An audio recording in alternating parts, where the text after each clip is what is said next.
അല്പം താമസം വന്നത് എൻ്റെ പേരക്കുട്ടികൾ എൻ്റെ മുതുകിനും ചുമലിലുമായിക്കൊണ്ടിരിക്കുകയായിരുന്നു. ഖുതുബ നിർവഹിക്കുന്ന നേരത്ത് താഴേക്ക് ഇറങ്ങി വന്നത് പേരക്കുട്ടികൾ അവരിങ്ങനെ നടന്നു വരുന്ന കാണുമ്പോൾ എനിക്ക് സഹിക്കാൻ കഴിഞ്ഞില്ല. അതുകൊണ്ട് അവരെ എടുക്കാൻ വേണ്ടി ഞാൻ പോയി എന്നൊക്കെ പറയുന്ന റസൂലുള്ളാഹ്.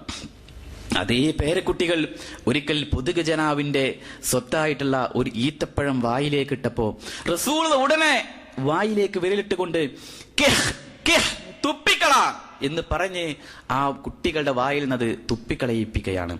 അതേ റസൂൽ അവർക്ക് വേണ്ടി പ്രാർത്ഥിക്കുകയാണ്. റസൂലുള്ളാഹി സ്വല്ലല്ലാഹു അലൈഹി വസല്ലമയുടെ പ്രാർത്ഥന, അല്ലാഹുവേ ഹസനെയും ഹുസൈനെയും ഇഷ്ടപ്പെടണമേ, മുസ്ലിം സമൂഹം അവർ ഇഷ്ടപ്പെടണമേ. ഹസൻ ഹുസൈൻ റളിയല്ലാഹു തആല അൻഹുമാ അവർക്ക് വേണ്ടി റസൂലുള്ളാഹി സ്വല്ലല്ലാഹു അലൈഹി വസല്ലമയുടെ പ്രത്യേകമായ പ്രാർത്ഥന പോലും ലഭ്യമായി എന്നതാണ്. അതുകൊണ്ട് നമ്മൾ ശ്രദ്ധിക്കേണ്ട ഒരു കാര്യം, നമ്മുടെ ജീവിതത്തിൽ ആ സ്വഹാബിവര്യന്മാര് അവരുടെ ജീവിതത്തിൽ അവർ പ്രാർത്ഥിച്ചു കഴിഞ്ഞാൽ അവർക്ക് ഉത്തരം കിട്ടിയിരുന്നതാണ്. ഒരുപാട് പരീക്ഷണങ്ങൾക്ക് വിധേയനായ പ്രവാചകനാണ് മഹാനായ അയ്യൂബ് അലൈഹിസ്സലാം. ആ അയ്യൂബ് നബിയുടെ ശരീരത്തിൽ രോഗം വന്ന് ശരീരം മുഴുവനും പലതരത്തിൽ പ്രയാസങ്ങൾ അനുഭവിച്ചപ്പോഴും ക്ഷമിച്ചും സഹിച്ചും ഇത് റബ്ബിങ് എന്നുള്ള പരീക്ഷണമാണ്.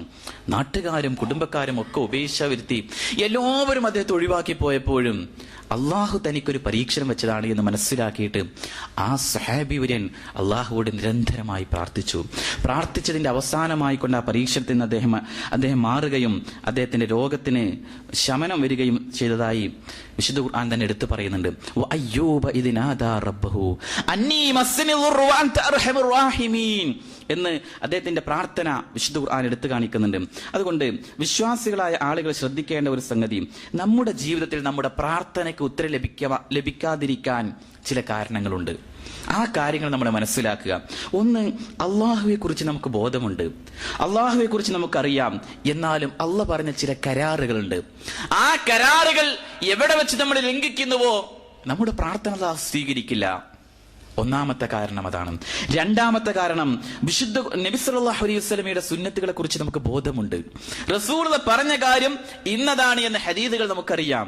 പക്ഷേ ആ സുന്നത്തിനെ നമ്മൾ പിൻപറ്റുന്നില്ല, സുന്നത്തനുസരിച്ചുകൊണ്ട് നമ്മൾ ജീവിക്കുന്നില്ല എന്നത് മറ്റൊരു സംഗതി.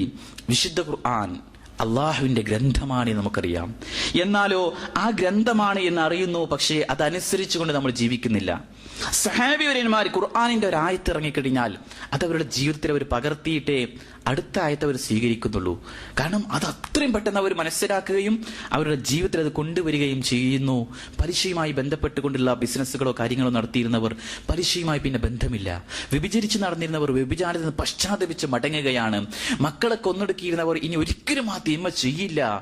അതുപോലെ ഓരോ മേഖലകളിൽ തിന്മയുമായി ബന്ധപ്പെട്ട് ജീവിച്ചിരുന്ന ആളുകൾ അതിനെല്ലാം മാറുകയാണ്.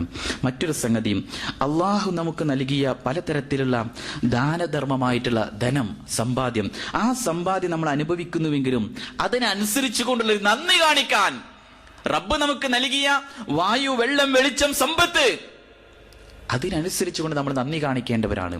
അതനുസരിച്ചുകൊണ്ട് നമ്മൾ നന്ദി കാണിക്കാതെ ജീവിക്കുന്നുവെങ്കിൽ നമ്മുടെ പ്രാർത്ഥനയ്ക്ക് അള്ളാഹു ഉത്തരം നൽകില്ല എന്നതാണ്.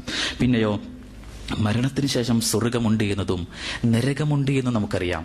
പക്ഷേ സ്വർഗത്തിന് വേണ്ടി പ്രയത്നിക്കാനോ അല്ലെങ്കിൽ ആ സ്വർഗത്തിന് വേണ്ടി പരിശ്രമിക്കാനോ നമ്മൾക്ക് സാധിക്കുന്നില്ല എങ്കിൽ നമ്മുടെ പ്രാർത്ഥന അള്ളാഹു സ്വീകരിക്കില്ല എന്നതാണ്. പിന്നെയോ, നരകം എന്നത് യാഥാർത്ഥ്യമാണ്. നരകം എന്നത് മരണത്തിന് ശേഷം വരാനുള്ളതാണ് എന്ന് നമുക്കറിയാം. എന്നാൽ ആ നരകത്തിന്റെ ഭയാനകതയെ തൊട്ട് അറിയുന്ന മനുഷ്യൻ പല തിന്മകൾ പിന്നെയും പ്രവർത്തിക്കുന്നു, ആ തിന്മയിലൂടെ പോകുന്നു. അങ്ങനെയുള്ള മനുഷ്യന്റെ പ്രാർത്ഥനയും അള്ളാഹു സ്വീകരിക്കില്ല എന്നതാണ്. പിന്നെയോ, വേറൊരു സംഗതി, പിശാച് നമ്മളുടെ പ്രത്യക്ഷവും പരോക്ഷവുമായ ശത്രുവാണ്. പലതരത്തിലുള്ള ദുസ്വഭാവങ്ങളും ദുശീലങ്ങളും നമ്മുടെ മനസ്സിലും സ്വഭാവത്തിലും പ്രകൃതത്തിലും അവൻ കൊണ്ടുവരുന്നു. എന്നാൽ ആ പ്രത്യക്ഷമായ ശത്രുവാണ് എന്ന് മനസ്സിലാക്കിയിട്ടും അവനോടൊരു യുദ്ധം പ്രഖ്യാപിക്കാൻ, പിശാചിന്റെ ഇച്ഛകളെ മുറിച്ചു കളഞ്ഞ് മുന്നോട്ട് പോകാൻ നമുക്ക് സാധിക്കാതെ വരുമ്പോൾ അവിടെ നമ്മുടെ പ്രാർത്ഥനയ്ക്ക് ഉത്തരം ലഭിക്കുന്നില്ല എന്നതാണ്. പിന്നെയോ, മരണം എന്നത് എപ്പോഴും സംഭവിക്കാം, എപ്പോഴും കടന്നു വരാം എന്നറിയുന്ന ആളുകൾ മരണത്തിന് ശേഷമുള്ള ഒരു ജീവിതത്തിന് വേണ്ടി പരിശ്രമിക്കാതിരിക്കുന്നുവോ അവന്റെ പ്രാർത്ഥനയ്ക്ക് ഉത്തരം ലഭിക്കില്ല എന്നതാണ്.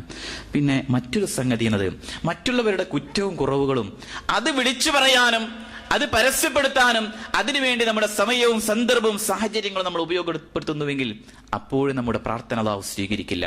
അതുകൊണ്ട് പ്രാർത്ഥന സ്വീകാര്യമായി തീരാൻ നബി സല്ലല്ലാഹു അലൈഹി വസല്ലമ ചില നിബന്ധനകളും ചില ഷർത്തുകളും നമ്മോട് വെക്കുന്നുണ്ട്. ഒന്നാമതായി പ്രാർത്ഥനയുമായി ബന്ധപ്പെട്ടുകൊണ്ട് വിശ്വാസികളായ ആളുകൾ ശ്രദ്ധിക്കേണ്ട സംഗതി എന്നത്, നോക്കൂ നിങ്ങൾ, ഏത് സന്ദർഭത്തിലും നിരന്തരമായി അള്ളാഹുവോട് പ്രാർത്ഥിക്കുക.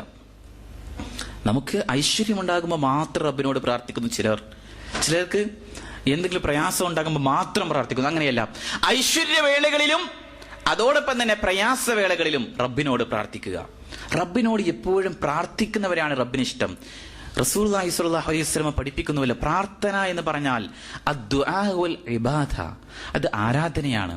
വിശുദ്ധ ഖുർആന്റെ ആയത്തിൽ തന്നെ വഖാല റബ്ബുക വഖാല ഇന്നമാദു റബ്ബി വലാ ഉശ്രിക ബി അഹദ, എന്റെ റബ്ബിനോട് മാത്രമേ ഞാൻ പ്രാർത്ഥിക്കുകയുള്ളൂ എന്ന് പഠിപ്പിക്കുന്നുണ്ട്. ആ റബ്ബിനോട് മാത്രം പ്രാർത്ഥിക്കാൻ കഴിയുന്ന മനസ്സായിരിക്കണം. പിന്നെയോ വിശുദ്ധ ഖുർആൻ പഠിപ്പിക്കുന്ന ഒരു സംഗതി എന്നത്, നമ്മുടെ പ്രാർത്ഥന ആരാധനയായതിനാൽ തന്നെ അതൊരു സൃഷ്ടികളോട് നിർവഹിക്കാൻ പാടില്ല. ഈ ഷർത്തുകളും നിബന്ധനകളും വെച്ചുകൊണ്ട് വിശ്വാസികൾ